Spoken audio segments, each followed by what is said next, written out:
देखें बात ये है जी जी राणा साहब, क्या हुआ अभी तक कुछ पता चला है? नहीं, देखिए ये तो जो कस्टोडियन ऑफ द हाउस हैं स्पीकर साहब, उन्होंने नोटिस लिया है, उन्होंने आईजी साहब को तलब किया है, वो अपना मामला देखेंगे। लेकिन जहां वो डिबेट है वो ये डिबेट है कि पार्लियामेंट के अंदर से गिरफ्तार नहीं होने चाहिए थे, पार्लियामेंट से बाहर गिरफ्तार हो जाते। लेकिन ये गिरफ्तारियां क्यों हुई? एक तो जो पुलिस पे पथराव हुआ, फिर अच्छा, पहले मैं ये थोड़ा सा आपसे जानना चाहूंगा, राणा साहब आपके इल्म में है वैसे अभी तक जो सीसीटीवीज हैं, जाहिर है कि वो देखना कोई इतना मुश्किल काम नहीं है, तो कुछ चेक वगैरह किया है कि अंदर से पकड़ा गया उनको या बाहर से, क्या किया है? नोटिस जो है स्पीकर ऑफ द हाउस ने लिया है ना, तो स्पीकर ऑफ द हाउस इसके ऊपर जो है वो अपनी इंक्वायरी करेंगे। वो कस्टोडियन है नेशनल असेंबली के और सारे वो उन चीज़ों के।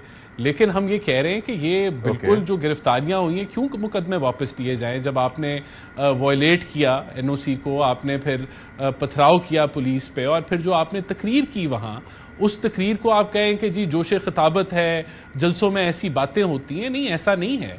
जलसों में जब ऐसी बातें होती रहीं और आप लोग करते रहे, उसके बाद 9 मई के वाकयात हुए, आपने जब ये नफरत के दर्स दिए, आपने जब इंस्टिगेट किया अपने कारकुनों को, और फिर आपने कहा कि जाओ 10 फौजी तनसीबात पे पुरअमन एहतजाज करो, तो वो पुरअमन नहीं रहा। आपने पेट्रोल बम मारे जमान पाक में। तो आज जब आप ये बातें कर रहे हैं, जमहूरियत ये तो नहीं आपको इजाजत देती कि आप जो है वो इंतशार फैलाएं। जमहूरियत में तो इसकी कोई गुंजाइश नहीं है कि आप हेट स्पीचेस करें, आप जो है वो अपने वर्कर्स को कहें कि आपने जो है वो दस्तो गिरबान हो जाना चाहिए। और यही वो इसी तरह की, इसी तर्ज की वो तकरीरें हैं ना, जिसके अंदर अब मैं क्या अल्फाज इस्तेमाल करूं, बेहूदगी भी थी उसमें, उसके अंदर नफरत के जो बीज बोए जाते हैं वो भी थे, और इंस्टिगेट किया गया, अदारों को हमलावर किया गया, उसके अंदर कारकुनों को बताया गया कि मरेंगे मारोगे और पता नहीं क्या कुछ। तो अगर यही आपको जो है 9 मई के बाद, एक चीज मुझे बताइएगा राणा साहब, एक चीज फरमाइएगा। मैं ये अर्ज कर रहा था कि ये बेसिकली प्राइमरी और सेकेंडरी फैक्टर्स हो सकते हैं किसी भी मामले में। ये जो गिरफ्तारियों का फैसला किया गया, इसके पस पर्दा क्या, कौन सा ऐसा चीज थी जो कि जिसको प्राइमरी हम फैक्टर कह सकते हैं? क्या वो स्पीच थी, या जलसे के टाइम में जो तरमीम की गई वो था, या फिर जो पथराव किया गया? सब प्राइमरी फैक्टर क्या था? फिर उसके ऊपर हम बाकी बात कर लेते हैं कि बाकी अवामी की वजह से। तो वो तो गंडापुर साहब ने स्पीच की ना, जो गिरफ्तारी हुई, वो जो पथराव हुआ पुलिस के साथ, जो तसादम हुए, जो जलसे के आपने एनओसी को मंसूख किया, और जो दीगर वहां जो मामलात हुए, ये उसकी बुनियाद के ऊपर पर्चे किए गए। और मैं आपको ये भी बता दूं कि अगर ये आज खान साहब ने भी इंडोर्स किया गंडापुर साहब की तकरीर को, उन्होंने कहा कि जो कुछ उन्होंने कहा इससे हम पीछे नहीं हटेंगे। तो अगर ये पॉलिसी है, अब जो गंडापुर साहब की जो तकरीर थी, अगर ये पीटीआई की पॉलिसी है, तो फिर तो ये बिल्कुल एनआरकी की तरफ इस मुल्क को लेके जा रहे हैं। फिर तो यहाँ कोई ये अगर इंडोर्समेंट मिल गई है गंडापुर साहब की तकरीर को, तो फिर मुझे बताएं कि आगे ये इंतशार की तरफ अगर नहीं लेके जा रहे, तो फिर किस तरफ लेके जा रहे हैं? और ये जो तसादुम देखें, अगर कानून इन्होंने हाथ में लेना है, अब ये कह रहे हैं कि हम अपना एहतजाज भी करेंगे, हमें एनओसी मिले या ना मिले, हम बांग्लादेश बना देंगे इसको, बांग्लादेश आप भूल जाएंगे। और अब 12-13 दिन जो रह गए हैं, ये कैसे जाएंगे और खान साहब को जो है वो आजाद करेंगे? ये हमें बताएं कि ये क्या कानून और आइन के दायरा कार में है।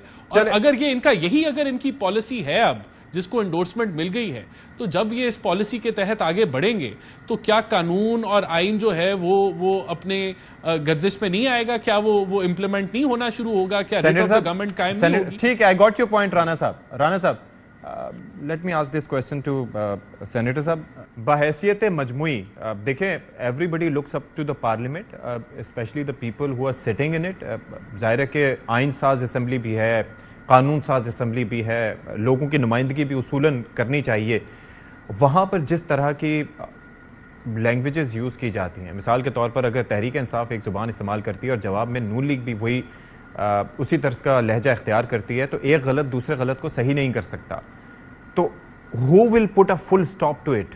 कि जी कोई तो इसके अंदर होना चाहिए कि जी ये चीज़, दैट्स द लिमिट, इससे आगे बात नहीं होनी चाहिए, कोई अखलाकियात पे कोई बात होनी चाहिए कि जी बस यहाँ पर ये सिलसिला रुक जाए, कानून अपना रास्ता ले, लेकिन अल्फाज थोड़ा कंट्रोल रखे जाएं। सबसे पहले आइन और कानून का जब ये लेक्चर देते हैं और खुद ये इस्टेब्लिशमेंट के कांधों पे चढ़ के ये हुकूमत में आए, ये जाली हीरोइन के केस बनाते थे ऑपोजिशन के ऊपर। ये रातों को जो है ख़वातीन को उठा लेते थे और बंद करते थे। इनके अपने जो साबका सदर हैं वो कहते हैं कि नैपी चेंज होते थे।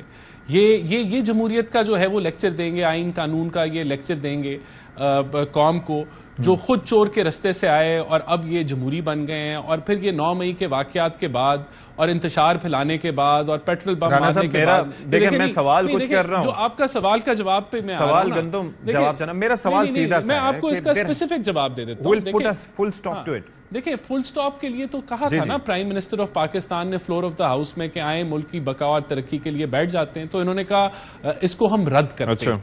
और फिर इन्होंने ये कहा कि हम तो सिर्फ एस्टैब्लिशमेंट से बात करेंगे, हम तो जो है इनसे बात ही नहीं करेंगे क्योंकि इनका मैंडेट जाली है। तो हम भी इनको कहते थे कि आपका मैंडेट जाली है, आप सिलेक्टेड वजीर आजम है, तो हम तो इनके साथ कोरोना पे भी बैठते थे टेबल पे, हम तो मिसा के मईशत की भी बात करते थे, हम तो और भी इनके साथ एंगेज करते थे, ये तब भी नहीं करते थे। आज ये इल्जाम हमारे पे लगा रहे हैं, वो तो अदालतों ने तय करना है ना। लेकिन ये कह रहे हैं कि हम आपसे बात भी नहीं करेंगे और हम एस्टैब्लिशमेंट से बात करेंगे। अब तो इन्होंने कह दिया हम उनसे भी बात नहीं करेंगे, हम तो अपना जलाओ घेराव करेंगे और जो इंडोर्समेंट मिल गई है गंडापुर साहब को उसके मुताबिक चलेंगे। तो मुझे बताएं कि कहां फुल स्टॉप लगेगा? फुल स्टॉप तो तब लगता है ना अगर दोनों हाथों से ताली बजेगी। तो अगर गवर्नमेंट जो है वो उसने कहा कि हम बातचीत करें तो वो टेकअप कर लेते। तो ये तो देखेंगे, ये प्रॉब्लम अभी का नहीं है, ये प्रॉब्लम तो तब का है कि जब से खान साहब ने जो है वो सियासत अपनी शुरू की और पोलराइजेशन का माहौल इस मुल्क के अंदर बनाया, एक नफरत की सियासत को जो है वो अरूज इन्होंने दिया। और ये कि मैं अच्छा हूं और बाकी सब गंदे की जो सियासत ये कर रहे हैं वो आज मुल्क को इस दहाने पे ले आई और बल्कि मुल्क को नहीं लेके आई, पीटीआई को इस हाल में ले आई है कि जहां गंडापुर जैसे को चीफ मिनिस्टर सिर्फ इसलिए बनाया जाता है क्योंकि इनकी ये जुबान है। उनके लिए ये बड़ा अच्छा है कि खान साहब ने एंडोर्समेंट दे दी ना, तो ये दे वांट कि ऐसे हो। खान साहब चाहते हैं कि ये मुल्क इस तरफ जाए और ये उनकी सोची समझी पॉलिसी है कि ये इस तरफ मुल्क को लेके जाए। तो अब क्या कर सकते हैं फिर आप इसके लिए?